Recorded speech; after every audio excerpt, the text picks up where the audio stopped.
বলবেন, দঈফ বলবেন, মুনকার বলবেন, মওযু বলবেন, তর্ক বিতর্ক শুরু করে দেবেন। এটা কোরআনুল কারীমের আয়াত, এর অনুবাদ করছি। আল্লাহ বলছেন যে আপনার এই উম্মতদেরকে বলে দেন, গুনার সংখ্যাও কেন গুনছে, ও ওজন কেন করতেছে, ও বেঁচে আছে না, ও নিঃশ্বাস আছে না, ও তো মারা যায়নি, এখনো ওর জন্য তওবার দরজা খোলা আছে, ও ফিরে আসতে পারে, ও ফিরে আসতে বলেন। ও বলুক আল্লাহ যা করেছি আর করবো, তাহলে তওবা করছে, কি করছে? তওবা।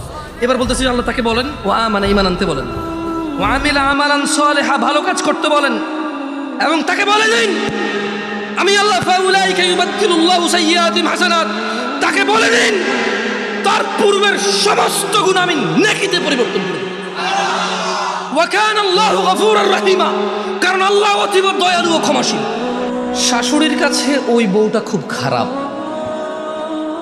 যে বউ শ্বশুর শাশুড়ির খেদমত করে না, ওই বউটা খারাপ না যে নামাজ পড়ে না।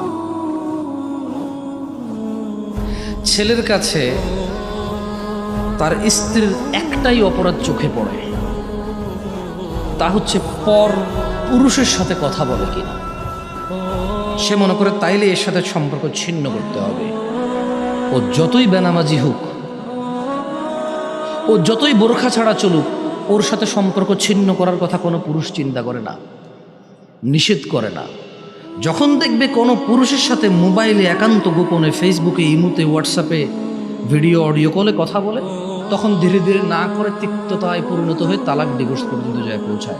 ওই মহিলা যদি জীবনে এক ওয়াক্ত নামাজ না পড়ে, কোনো পুরুষ চিন্তা করে না তাকে তালাক দিতে হবে। কেন চিন্তা করে না জানেন? কারণ সে বিয়ে করার সময় দেখেই নাই, খোঁজেই নাই যে নামাজ পড়ে কিনা, এটা তার দরকারই ছিল না।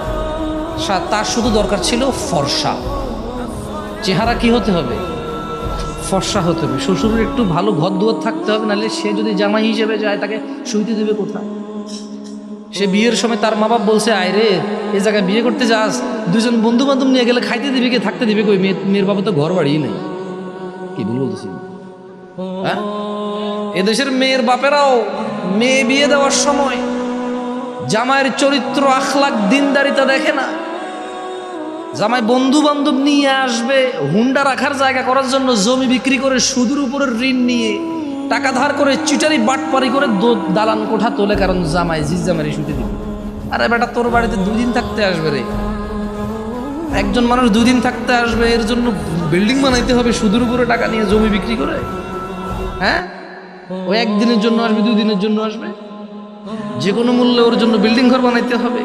আর বেটা, তুই তোর শ্বশুর বাড়িতে যাবি 2 দিনের জন্য না রে, একবারে বিল্ডিং দেখেই বিয়ে করতে হবে?